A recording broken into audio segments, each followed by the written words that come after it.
All right, welcome back to the Hip Hop Scholar Podcast, where beats meet bibliography, where culture is not just consumed but archived, and where memory is documented and sound becomes scholarship. This is Hip Hop is History, Hip Hop is Theory, and as lived experience. I am Melanie, the Hip Hop Scholar, your host, and today we continue our mission to honor the voices, the visionaries, and the conservators of a culture that has not only shaped music, it has reshaped the world. Every episode is such a privilege, a blessing even, an opportunity to sit with contributors whose love for hip hop runs deeper than charts, trends, or even algorithms. Because hip hop has always been above or about who survives the long road, who keeps showing up when the lights are off, and when the numbers don't make sense, when belief is the only currency that's left. And today's guest understands something deeply familiar for both hip hop heads and anime lovers alike: the long arc of becoming. Like the heroes in anime, this journey isn't about shortcuts. It's about discipline, growth, setbacks, training arcs, and evolution. After leveling up when no one is watching, about believing in the mission long before the world believes in you. Jaymar Jamez comes from that lineage. In a culture that rewards speed, Jaymar Jamez chooses substance. In a genre obsessed with the now, he speaks in terms of forever.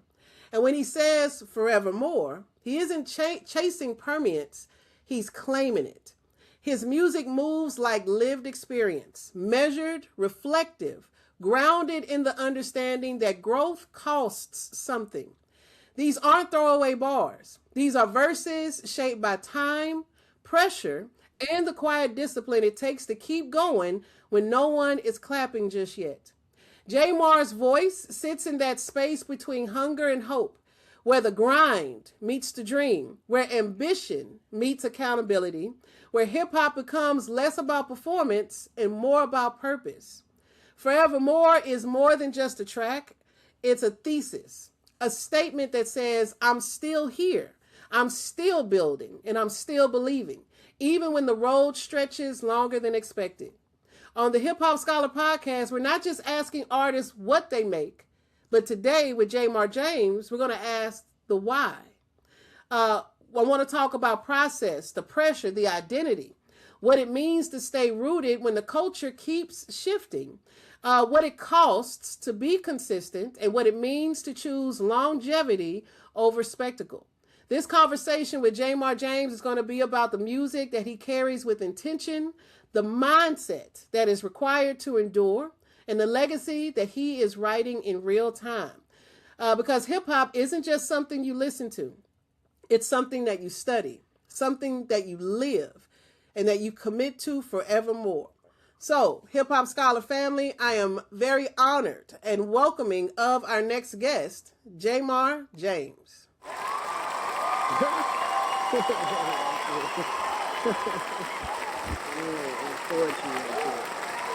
like that. I might have to steal that from you. That's all right. That's all right. Welcome here, Jaymar. How you doing, I sir? like that. Mm-hmm, mm-hmm. I am doing great. I am doing great. How about you? I'm doing well. Real excited for the conversation with you, and all the great things. As I was telling you in the pre-production, your music stands out. Like as I was stating, like up there with Kendrick Lamar with that lyrical bass, when Kanye West first came out, type of lyrical style. So I Mm, really appreciate the music for mm. sure. Like for well Wow. I really before. appreciate that. Yeah. And again, on this podcast, we give flowers and we want to unpack with you. So let's get started with the questions, shall we? All right. Absolutely. And just for everybody to know, I didn't tell her to say that. She said that on her own. Yes, I did. Absolutely. And Hip Hop Scholar family, you'll be saying it as well when you listen to this young person's discography. He is exactly who I say he is and what he presents himself as well. So let's unpack with the artist. So Jaymar, my first question that I ask all of my artists on the podcast: when did you fall in love with hip hop? What was that for you when you first got into the hip hop genre? mm. I've been privy to the art for as long as I can remember. But when I consciously, I think the first time I ever was like, who is that? Surprisingly, it was Kanye West, Jesus Walks, interestingly enough. But before that, I know like maybe Tupac Changes. That song was like really popular, like right before that. Like there was a little space right there. So I think in that time, I can't remember what age that is. So like what 2004, fourth grade, third grade, something like that. Okay. Okay. That's a good answer. Yeah, with Jesus Walks. And that was something very different. Because I know in that song, he was like, um, if I sing this song, I won't get radio hits, but maybe it'll help me get to heaven Yeah, type. I can't say it verbatim, but it was definitely yeah, one yeah. of those first to come on there that Well, proclaims that. Go ahead. oh, interesting tidbit just that can unlock with the story is that um I found it very like intriguing for me because piece of history. I come from a music family, and my grandmother and her sisters are actually a old famous gospel singing group from like the 60s, 70s. They were nominated for a Grammy. Their name is the Loving Sisters, so always got to give them a shout out if we're talking about music. I'm from Arkansas, Little Rock, Arkansas, so they're actually in the Arkansas Black Hall of Fame.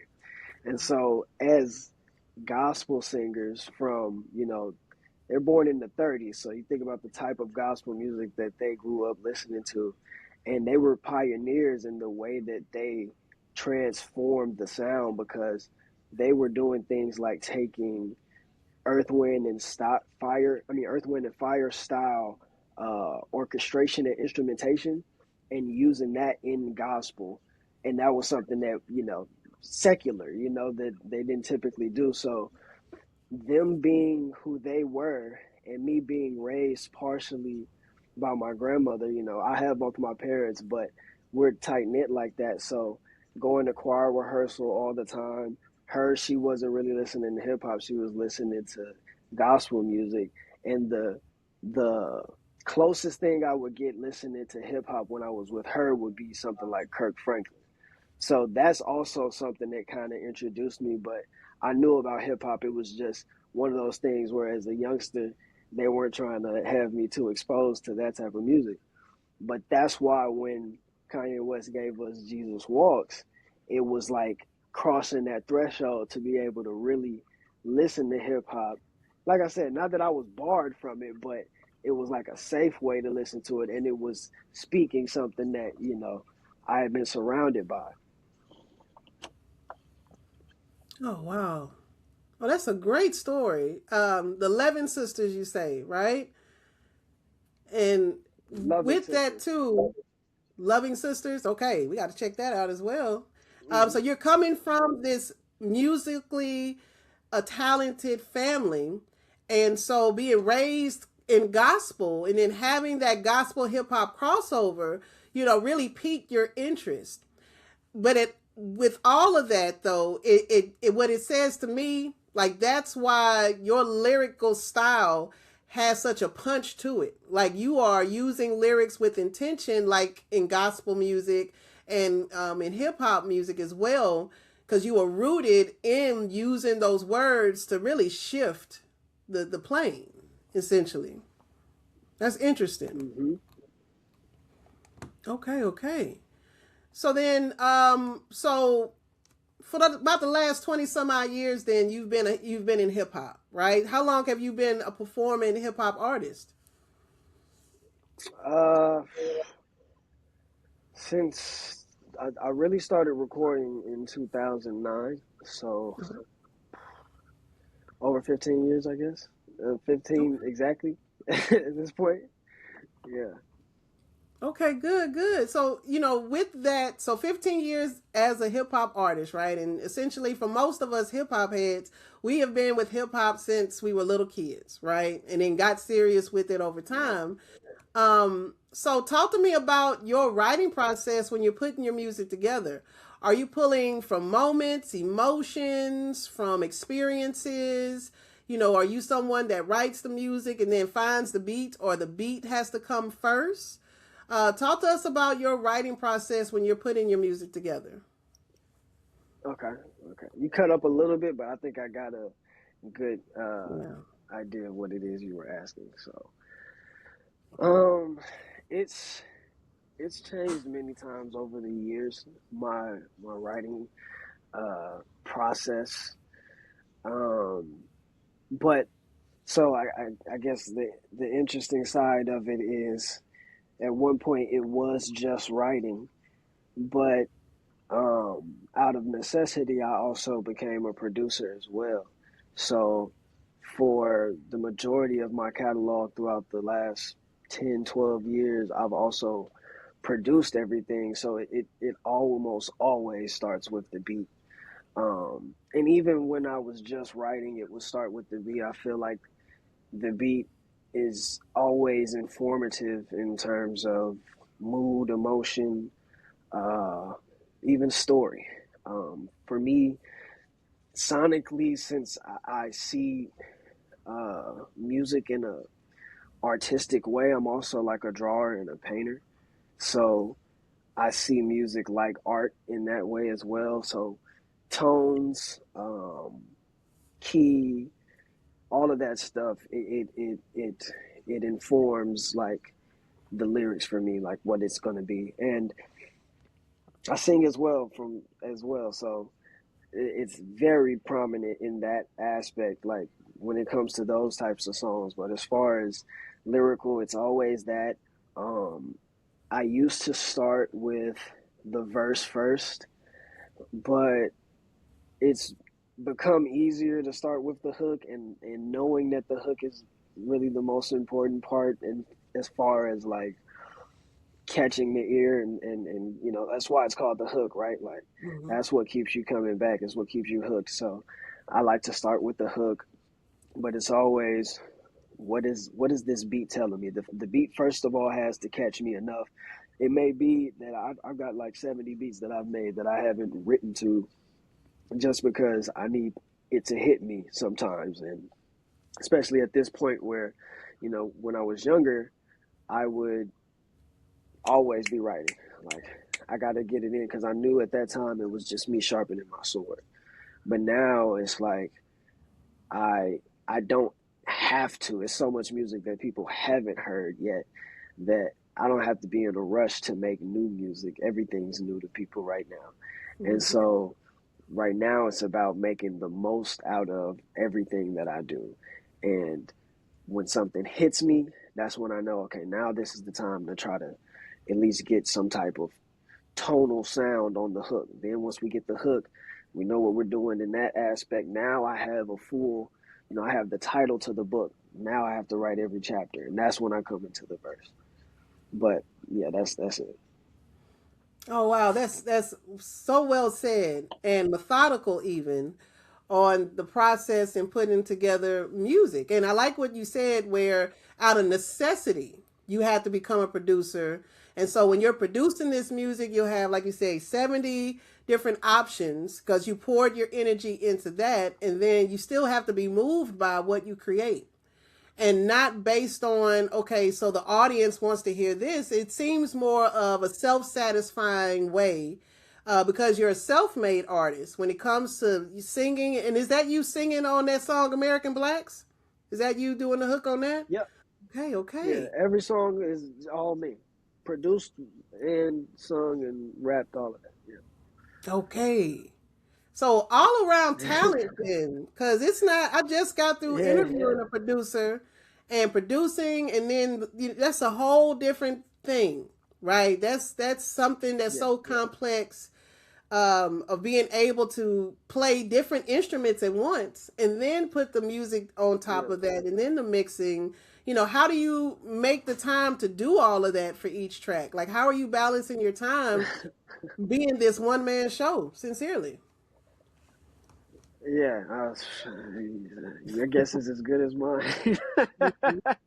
But Mhm. nah, I've found many ways to streamline my process. For the years that I was focused on producing mainly, I mean, it's never been just, oh, I'm just producing, oh, I'm just writing. I've always been like, okay, I have to maintain both at the same time as much as I can. And a lot of that hindered me as a producer in terms of producing for others and getting my name out there as a producer.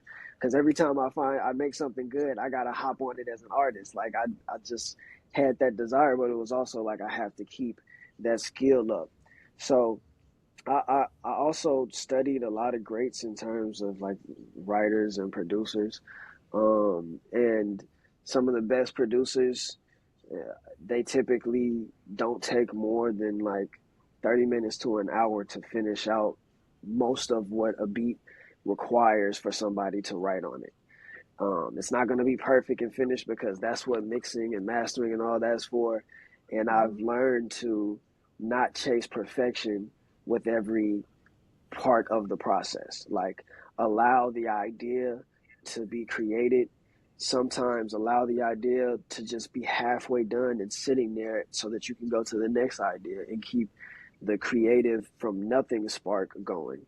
And then when that spark of, I'm not feeling creative in terms of like making something out of nothing, you'll have this bed of stuff that you haven't finished that can get that juice back flowing. Then, every process is just like a block of, different things that I have going. So I have a whole bunch of unfinished beats. And then from there, I say, okay, let's try to get 2 beats finished out of that area. And that way, every 2, 3 days, we'll have 2, 3 new beats finished from there. And it doesn't take much time to start a new little idea. So, okay, let's get 2 little ideas done before we finish the two new beats. So now we've got 4 beats pretty much going. 2 on the burner ready to be written to, 2 that are almost ready to be finished as beats. Then I'll say, okay, well, we don't have to make as many songs as we make beats. We make beats as fast as that. So once we get 4 beats done, 5 beats done, we'll make 1 or 2 songs. Now we've got 2 songs ready in rotation, and I told you I'll start with the hooks, so we might just have the hooks done for 2 songs, but we can count that as 2 songs being worked on. Now we've got, before you know it, 10 different songs in production, and it doesn't feel like I've done a lot of work. But what I've always taken was like small good decisions. Small good decisions lead up to one big, you know what I'm saying, move or whatever. And so that's how I've always approached building my catalog, putting out these videos. I have to shoot these videos, edit these videos myself, schedule them, all of this stuff. So everything is like just little chip away. I don't have much time to go play around, have fun, all this, personal life stuff. I do that from time to time, but it's important for me legacy wise and for the culture and all that stuff. Like, I have so much that I've said and I gave in my 20s to the culture, and the culture has yet to be introduced to me. So it's still my duty to make sure that I'm properly introduced, and that all the work that I put in my past is properly rotated or marketed, or just you know given the exposure that it deserves for the energy that I put into it. Absolutely. Oh man, absolutely. As you were talking, I was thinking about Jay-Z's The Blueprint, and he has Blueprint 1, 2, 3, 4, and this is like the Blueprint 1000. Like, you have broken it down into such a science, seriously. Like the way you talked about, taking 5 beats and then putting 2 songs and having a hook and then having a 10. It's like this young man has it down like as a blueprint to success. Absolutely. And yes, the world has to catch up to you. And I encourage you, because there are so many different people, like Samuel L. Jackson. He didn't get his stardom until he was well into his 40s. Vera Wang didn't start being a fashion designer until she was, like, again, in her 40s, her 50s. But this trail of excellence that people create as they build their career, as I'm listening, thinking about the music that I've heard from you, you have taken deliberate steps to ensure with intention and with your legacy intact, Jaymar, that what you are giving to the world is your intended best. It is so purposeful, and, again, like, that's my goal here with this podcast as well, is that we're learning from you, but also, wanting to get you promoted to the world to hear this. And they will. They absolutely will. That is, part of like linguistic studies, is that it will always come back. Like, for example, the in social media, they have the sign like, what does it say? Like, keep going, like keep calm and keep going. You know what I'm talking about with those signs? They say keep calm, carry on. That's the sign. Uh-huh. So that sign is actually from the 1700s. So a librarian uncovered that, because that was a campaign from some royal couple of what have you, and that was the campaign, was to keep calm and carry on. That was from the 1700s, and librarian ended up dusting it off, which is what made it popular again today. So take a 200, 300-year-old message and its popularity not actually being honored until hundreds of years later. So not to say that for your music that hundreds of years later, though they will appreciate it at that time, but again, you are perfecting, you are keeping your music under pressure so that it will continue to shine as the diamonds as you are intending for that. So I'm very, if it means anything coming from me, I'm extremely proud at how you have methodically and structurally placed your intent on putting the music together, and then what you produce, it's phenomenal. So please continue to do what you're doing, because it's making a difference. It will make a difference as well. It absolutely will. I appreciate that, and I just want to add, when I was younger, as like really like elementary style, people would ask me like what I want to be when I grow up, and even then I would say I wanted to be an artist. But at that time, it was like I wanted to draw and do that. And my father told me, he was like that's a great idea, but he was trying to help me to be more realistic. And he's a professor at a HBCU himself. He's economics, finance, statistics. So when I tell you the answer that he gave me, it'll make sense more so why he said what he said. But he was like, I want you to be more realistic, because especially at that time, he's like, most artists don't get paid until they die, because the art doesn't, like when you think about it, the art really, as an artist, as a painter, it's not really worth as much as it typically is until, the artist isn't making the art anymore, and it becomes scarce. So I had been not afraid, but just avoiding pursuing art in general as a career path up until, by the time I was ready to graduate high school. I had just said, what, this is what I'm going to do, even though I went to college for it. But I say that to say that part of that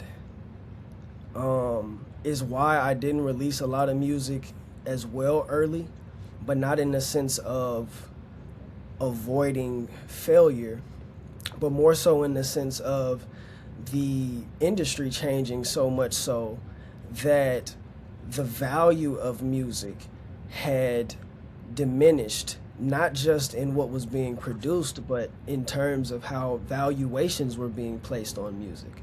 Because of streaming, because of digital downloads and all of these things, the artists suffering the most from the lack of liquidity in the market itself.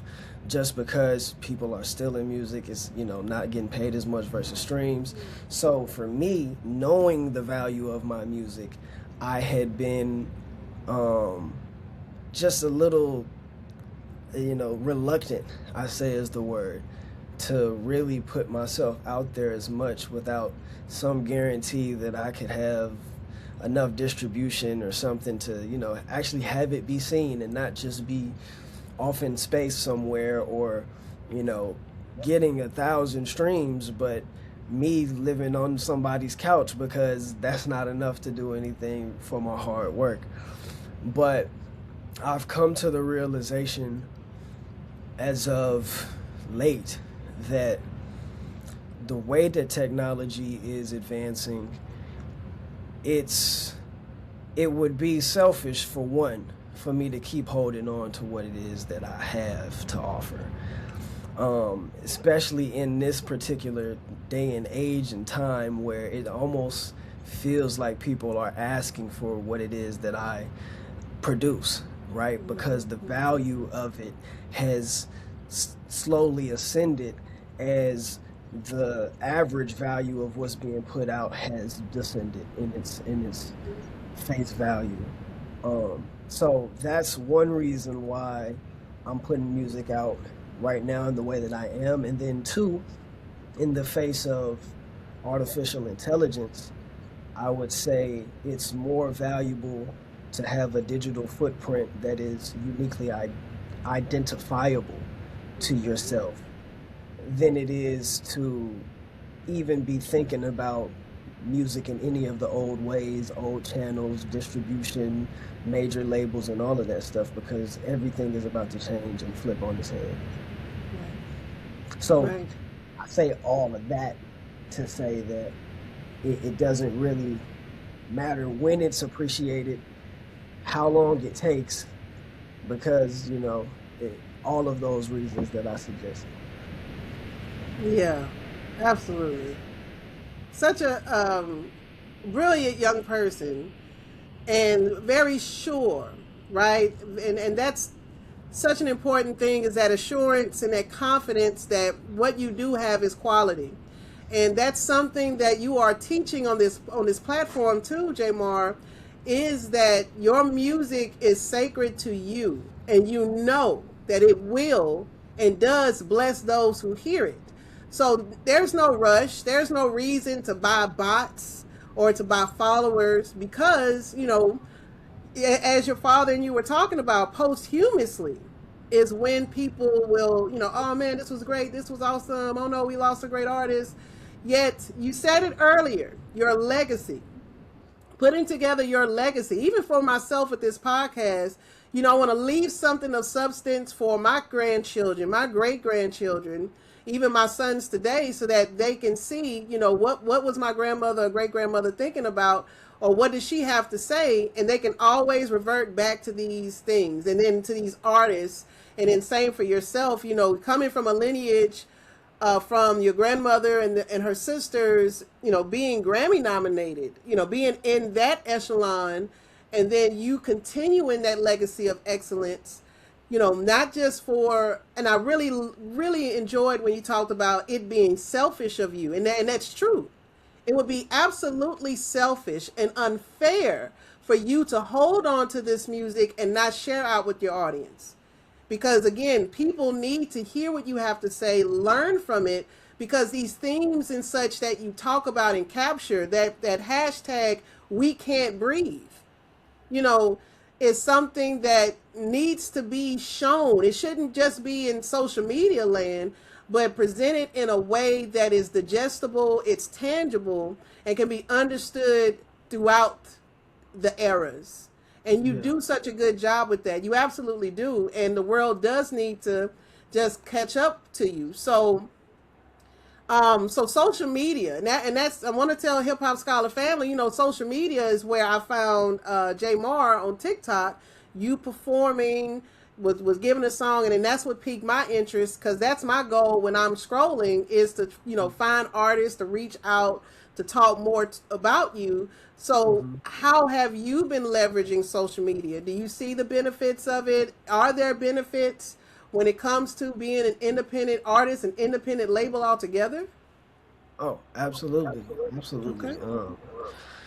It's blessed me a lot since I started taking it a little bit more serious than I had in the past. I don't think I ever had a problem with taking it serious at all. It's just that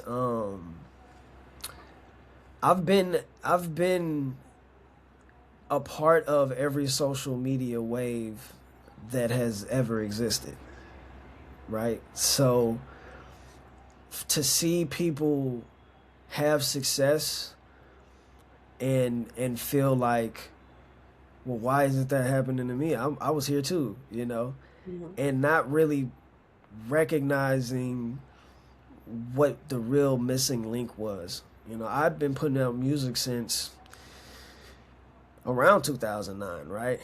And it's something to do with consistency is what I've come to the conclusion with, right? I think that my relationship with social media has always been bittersweet because I would have a form of consistency and I would fall off, but that would always be because I did so many things, right? I played football, all this other stuff in high school while I was making music. I'm a young kid, you know what I'm saying? So being young and not recognizing what the opportunity was and what it could become while watching other people actively use it to create opportunity, I think was the biggest pitfall that I had early on. Just not knowing what I had. Like when Facebook, MySpace, all of that stuff came out, I was there the day it came out. You know, I had a profile. When YouTube, when Instagram came out, I was making music then. I mean, the day Instagram came out, I was making music then. So there's no reason why, you know, outside of just what God had in store for me. But there's no other reason why I couldn't have taken advantage of being a part of something that started small and grew to become a part of a multi-billion-dollar industry. And so TikTok was the last one that I saw, and I had that same type of relationship already having been soured by multiple other, you know, social media platforms. Another thing is when you start early on a social media platform, if you're there but you don't have uh, a consistency from the start, and you let your profile just kind of sit for a while, and you know it's been there for years off and on, this and that, it starts to build an identity with the algorithm, so that even when you start doing what you're supposed to do, it doesn't really work for you immediately like it does for people who just started a profile. That's why you see a lot of people, they'll close out their old profile and start a new one. I never did that, you know. I'm like, whatever, I'll just work twice as hard if I have to. But knowing how this thing works, seeing TikTok how it is now, and just recognizing that after having seen so many different cycles, this is the new thing and it's here to stay. And I don't have to feel like I lost my opportunity or I lost my chance. It's still working as it was working when Vine came out, or all types of things, like when this became a part of the social construct. So now I've accepted my losses for what they were, and I'm like, okay, let's just look at the bright side. You have hundreds of songs now where a lot of other people are, you know, song to song basis on the content that they have to make. You don't have to worry about what people are talking about they want. You're just going to give them what you got. Mm-hmm. And that makes the process easy. I can make hundreds of videos based on 10 different songs, and that's just a fraction of what the content I have to offer. I'm in a position where I have so much already, and I have even more to give from just growing older and wiser, that I'm uniquely in a position to really advance past a lot of people today, even those who have been doing it, just because of the catalog and backlog of stuff that I've been, you know, holding and valuing the way that I have. So it's worked in both ways. And so now understanding marketing, advertising, how to really implement that stuff. I've studied how to put together a brand and really brand. Actually, this is this is the Enigma Enigma, okay. song. You see, I had that song. It's on Spotify too, but this is my shirt. So, and I just wear this stuff. Like I didn't do this on purpose. Like, hey, let me promote my stuff. It's just this is what I do now. So, I've got the branding thing. I've got the identity, and now that I put that together, opportunities like this is coming. And this is something I've never done for my music. I've never even really been recognized for my music publicly like this with somebody third party that I've never met. So it's absolutely doing great. And I love TikTok and YouTube. I love TikTok for the fact that it's forced YouTube and Facebook to have to give even more organic reach in order to compete, because they can't still get the advertising dollars they used to get unless they have that organic attention already there. That has been helping, and all organic stuff is obviously top tier in a world full of bots and AI fake profiles, you know. That's right. That's right. Oh man, so well said again. And wise. When you said wise and have the wisdom, oh, absolutely so. And I don't ever want for anyone to think that, oh, what I lost in the past, what I should have did, what I could have done, when, God was ordering your path even then. And now you with the realization, and I'm so happy for you that you've had that epiphany to say, look at the quality, look at the quantity of the quality of what I have. Like, you can be absolutely proud of each and every song, each and every graphic, every hook that you put together over the decade, moving into these decades, and being so smart about it, like understanding and doing your research. That's something that we implore for students and adults alike, to do your research, understand what you're getting into, and then understand the value in which you bring to that. And so your brand, as you are building it better from scratch even, and then going to surpass others that you see. You know what I'm saying? Like, that is what I'm more than certain your father wanted for you. With his background with statistics and knowing, very linear, that this is what's supposed to happen when you do A, B, C, and D. When you have done just that and have the confidence. And so, again, it's there. I came across it, and I'm like many others that are coming across it, and it's like, oh, wow, this is dope. Oh, wait a minute, this music is changing. Oh, this is against the grain. This is what I want to hear more from, and more about. So you're right. Everything you have strategically placed together is coming to pass, and yeah, greatness is ahead of you for sure. Wow, thank you. I'm glad it was received that way. I'm glad at the in this environment, it's so hard to tell whether people desire this or not. The type of stuff that I've been doing, like I feel like it should be a no brainer, because like good music is good music, but the distortion of what passes for good in music has been so overpowering over the course of the last decade that I'm like, do people really know what they like? Do they know what is good and what is good? Like, I know what good is to me, and I'm sticking to it. But we're gonna see if anybody else agrees with me.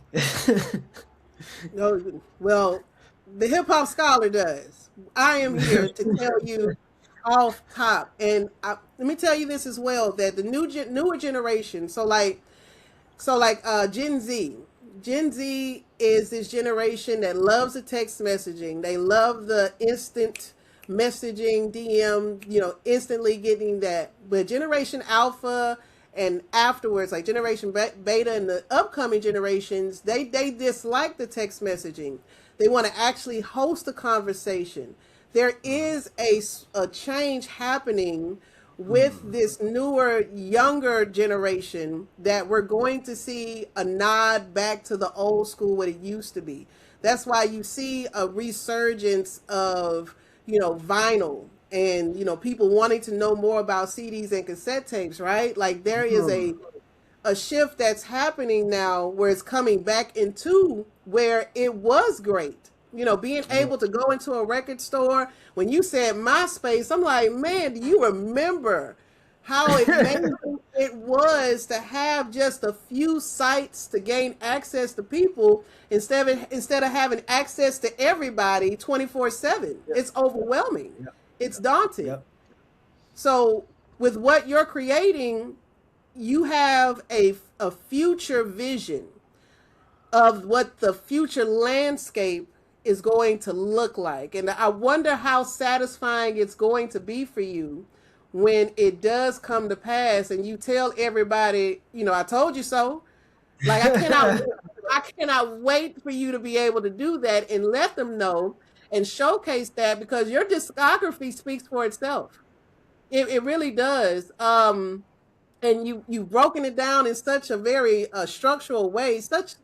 I love to hear young people be wise and know how wise they really are. Sincerely so. So I agree with you, and I love how you have done your research and can talk about that. One of my questions, in an era that's driven by these algorithms and the short attention spans, how do you stay intentional with your sound without chasing these trends? Like you've talked about the structure in which you do so, but how do you mentally stay away from and continue to be exactly who you are? How do you do that? Well, the good thing about the culture, I am a product of the culture, and who I am as an artist, it reflects a lot who I am as a person. But at the same time, you'd have to hear a lot of songs of mine to really get a good grasp of who I am as a person, because it's so vast in terms of my personality, the scope of it. And I say that to say that I'm a comedian. I'm an actor.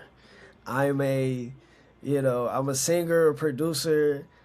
I'm in the finance. My parents are who they are. So I have all these different influences that make me into who I am. I grew up watching Jamie Foxx, Martin, and Fresh Prince of Bel-Air. So I got all these tendencies about me that make me so varied. And so when it comes to trends, when it comes to what's popular and what's funny and all of these other things, I kind of fit right into some of that stuff. Like I always say, people are talking about trolls. I created trolls.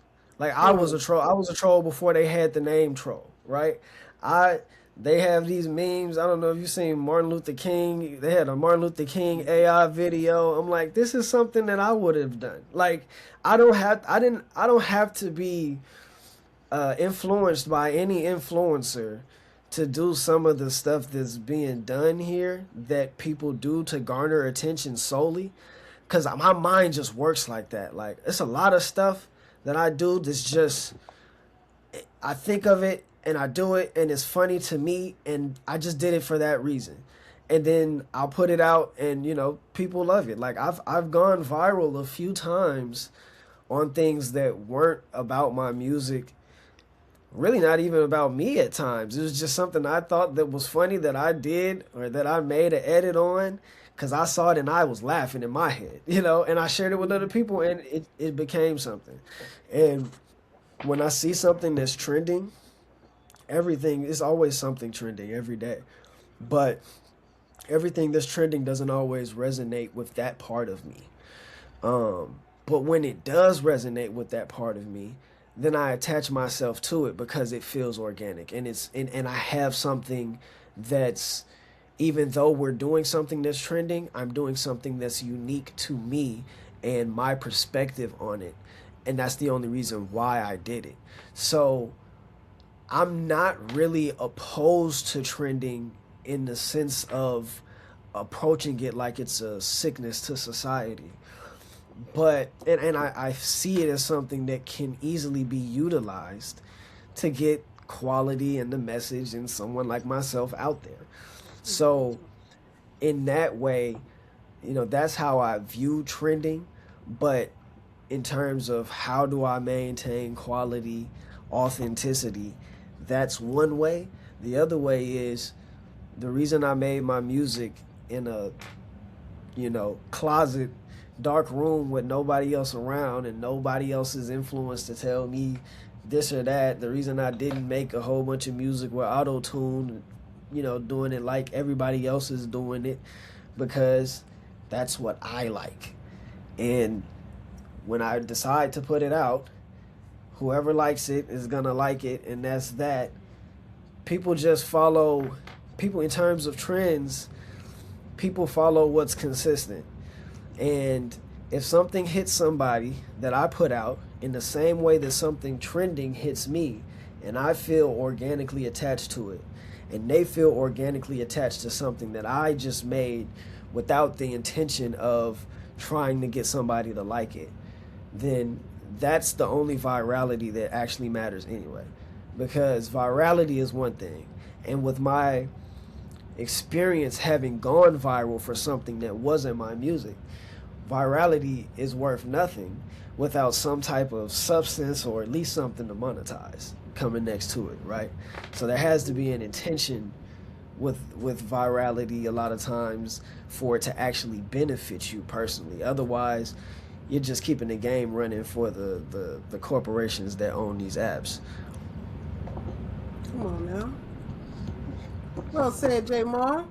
And like you were saying too, that's something that you did, that you can do and replicate, where you can go viral, you can make something like that, but your goal is for something that is long lasting, that is a part of your legacy. Not just like, again, the trend can entertain you, but it doesn't overtake you. You are the influencer. And I adored that's the mindset.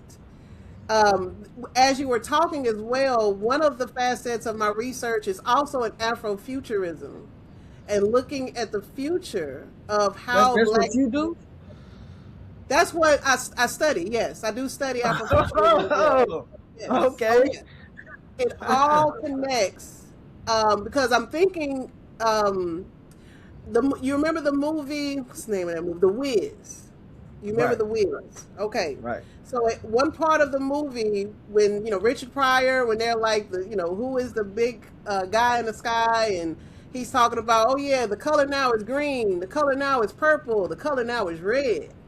And so that movie, which is Afrofuturistic as well, it gave us a glimpse into the future when it talked about, these trends, because somebody said that it's green, and because, like you said too, Jaymar, it's consistent. People will, trends are trending because it's consistent.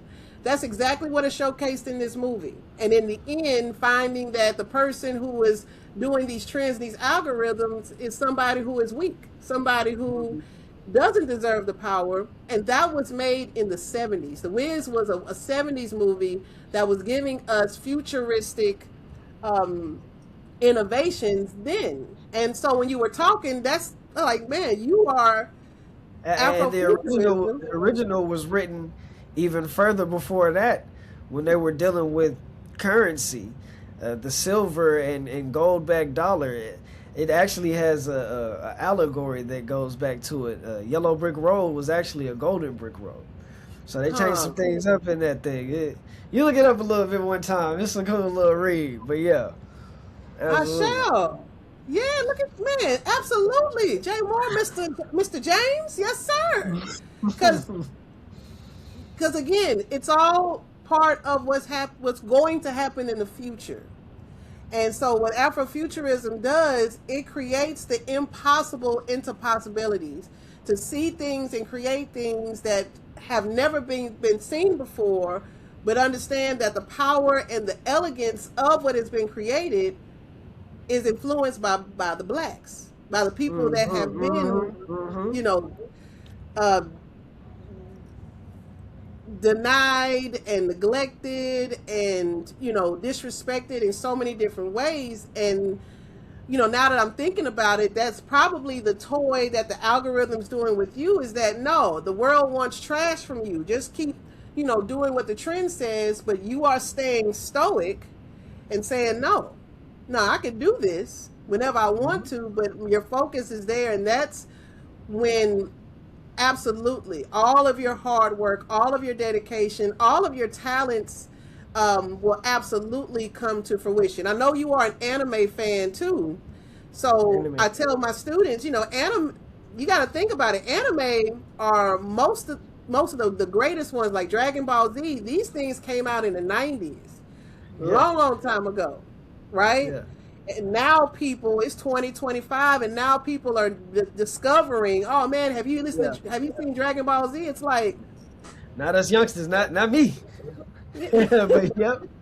It's been there. So, you know, think about that as well when it comes to the success that you want in the music. Although I feel like your success is anything that you touch, though, whether it's music, it's finances, it's, you know, being a consultant, an educator, because you know, you're brilliant. You can give a lecture. So if you want to go into education as an educator, as a professor yourself, like, man, whatever you do, and I hope that's the lesson that you've learned, is that whatever you do is going to be successful. Yes, sir. I'm listening. Oh, hold on. You cut out a little bit. I'm going to wait for you to see if you... Okay. I think you're back with me. I was going to say, it's interesting you brought up the anime. So you obviously did your research, and I just was wondering, like, what gave you the inkling that I was into anime and manga? Thank you for asking the question, because I conduct my research.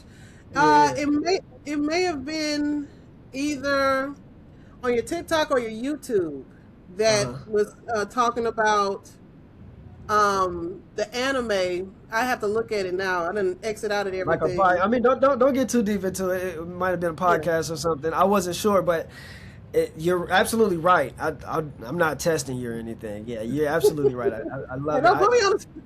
Yeah, I didn't want to put you. I felt like you look. Hey, you got me. I mess with it. Yeah, but I actually brought it up because it's no accident that we've been brought together, and you didn't even know this part, obviously, but you spoke on Afrofuturism, and I've been hinting at, you know, I've been an artist my whole life.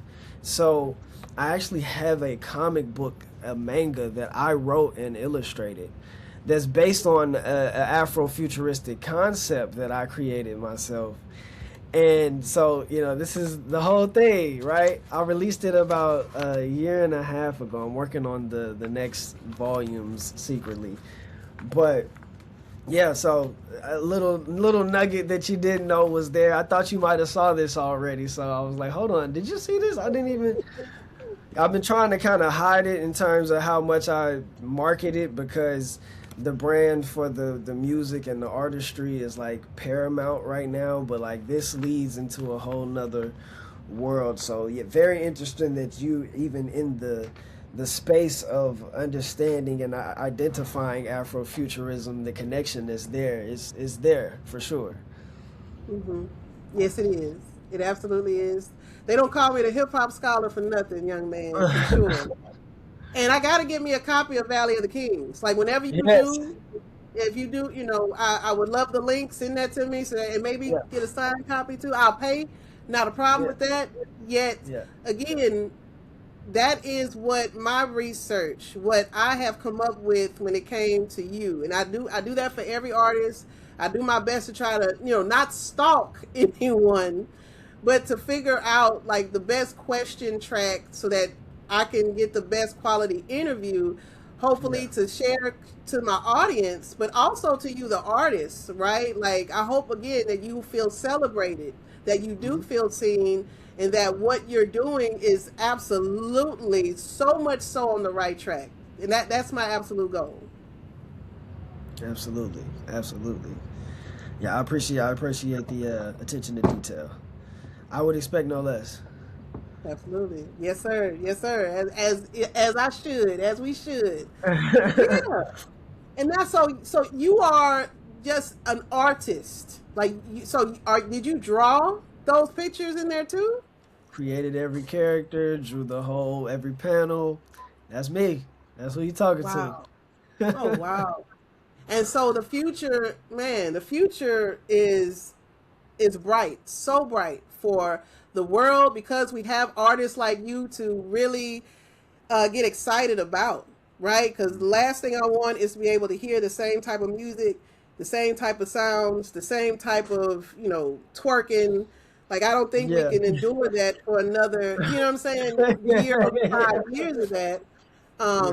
But again, my goal for my podcast, for my legacy, is to reach out to the real artists, and I've done so absolutely today. I've been very successful in making the connections and learning from you, and also hopefully you'll want to come back on the podcast again so we can learn Yeah. more from you because you have a lot to share. You really do.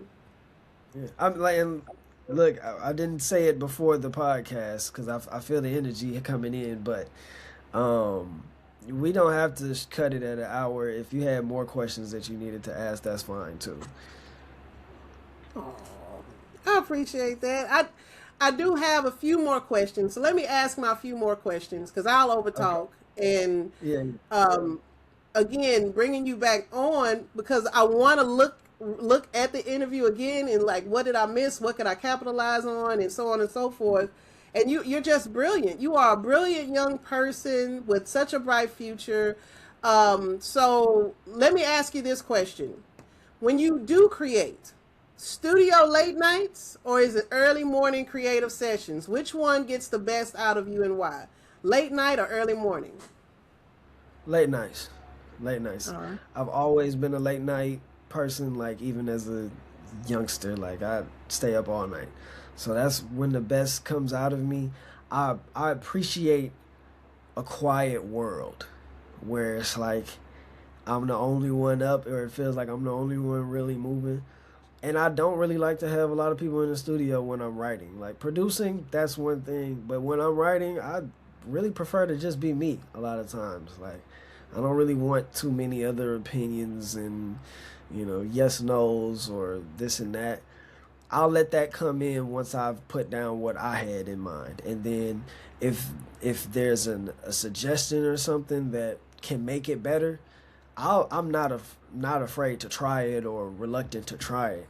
But I just don't typically like to have too many hands in the pot at the same time when I'm doing that. Early mornings, they've been good for producing, but I do day trading now, so that's where my mornings they've just been sucked up by that. So it's a late night thing for me ultimately. Okay. And then, so when you are writing, are you old school, that pen and that paper?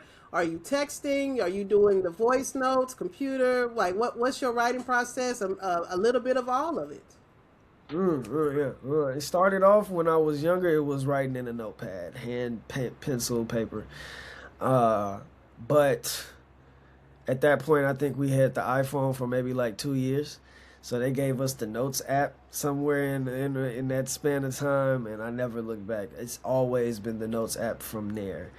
But as of last maybe 5 years, I've taken more to a combination of the Notes app and partially freestyling. So sometimes I'll just one or two bars and then stop and think and because it's almost like I'm writing with my vocals because that's how I write. Like I'll write one or two, three bars and then I'll stop, listen to it again, rehearse it, and at that point when I do it on the mic, I don't have to keep saying it.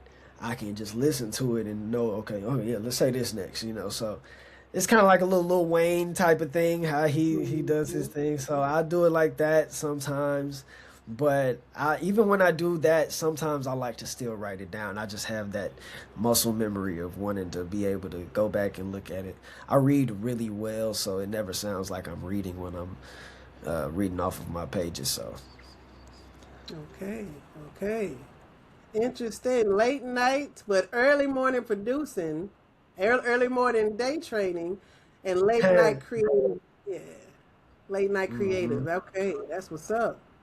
Let's see. What's another question I have? Oh, I'm gonna ask you this one. This is the perfect one to finish this with. So, what's something about you that would surprise people who only know you through your music or social media? What's something that would surprise us about Jaymar Jamez? jeez, what's something that would surprise you? If you watched enough, it would be hard to surprise you. But I think the new thing that's probably gonna surprise you, maybe that I have 20 different books behind me, but talking to me right now, you would think, yeah, he probably has a lot of books and reads books. But I golf now. So I used to golf when I was real young. I've been an athlete all my life, so baseball, basketball, football. But Hmm. I did a little golfing when I was younger too, first tee, and now I'm swinging back around to getting into golf a little bit more. So maybe that's something surprising that people wouldn't naturally put me with. That's cool. I mean, not too many of us are on the golfing fields, so, Hmm and many of us are too. So that Yep. golfing is great. But I will say Yep. this: I want you to show me about five of those books you got, though. Go ahead and break that down for us. I'm here for it. Alrighty. Let's do it. Yes, sir. I want to know. Absolutely. Well, don't you worry, I got you. Let's see which one. Now I do have the Bible, but you've seen that book so many times. There's no need to Yeah. show that one. Hmm. Okay, so this one, wills, estates, and trusts. I'm Okay. trying to wrap my mind around when my finances get fully together, how to protect them eternally, right? There you go. Okay. Uh, and a lot of these books, man, you're gonna see a lot of the same themes. So currency wars. I've got Great. it's like a trilogy of books written by this same author. He's basically speaking on the future of currency and right on time, right? So he started writing in 2008 around the financial crisis. No coincidence there. 2009 is when Bitcoin was created, 2009, 2010. So all these things culminating at the same time, and the devaluation of currency while we see inflation as high as we see it right now, cost of living, housing, people my age can't start a family until later on. All of that stuff has to do with the currency wars. Russia, China, North Korea, all that stuff, currency wars. It's about the power of the dollar and Yep. making sure it stays the central power. Let's see what else I have here for you, because I got a lot of books talking about that type of stuff.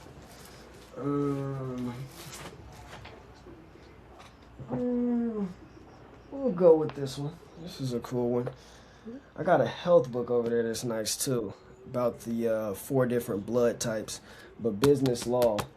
I actually went to school when I was in college. I studied business, marketing, and entrepreneurship. We took a business law class, but I've been trying to freshen up back on that. Just Okay. get my entire business mind right. I got financial analysis and options trading Bible over there. I got all kinds of stuff here, but sharpening my mind on a broader scale and trying to figure out how to take everything I know now and put that into words on a track.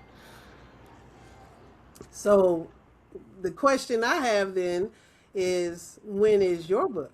I know you have the Valley of the Kings, the anime, but then also the business side of it. When is that something that's in the making with your writing it, because you're taking all these Mm-hmm. different things? Is that's yeah? Mm-hmm. Well, you onto something, because I definitely thought about that recently. It's been on my mind, but at this point is getting closer and closer to becoming a reality. I got a few books that I've had a list of books that I've been collecting since I was 18, that I was like, I need to finish this book. I need to have read this book, like, the new Jim Crow, stuff like that, So Mm-hmm. I've read all of those books that I felt like I needed to read. The Bible, I've read the entire Bible. But these books here that I've discovered in these years about finance, economics, some history, and all that stuff. I got a few of those that I want to finish. And I said to myself just recently, when I finish those books, I think I'll be ready to contribute something from my own mind from that perspective. There you go. So you get to see what's not in those books, what history that they've forgotten, and add that, not add to it, but to expand on that content, right? Because we're not here to be a carbon copy of anything Well, we've I think already I seen, think but expand on it. Hmm. I think for me, my approach, because of how I'm thinking of all these different things, I think, AI and the future of Web3, blockchain, and technology, and how everything is changing. Uh, that's probably the more important conversation for me to have right now, and it will incorporate a lot of history that isn't regularly told and readily told, specifically about money and how money works, and then how that foundationally influences economies and governments, and by extension, society, civilians, and citizens, and by extension, industries like the music industry, and pursuits like entrepreneurship. And all of those things have to do with banking. All of those things have to do with the future of tokenization, artificial intelligence, Web3, and all of those things. And where Hmm. we're going with music, that has everything to do with that as well. So I think, talking from that perspective, and even like a little mix of the Jay-Z blueprint with the, my vision for where I see the future going, and how I've approached everything that I've done with my process.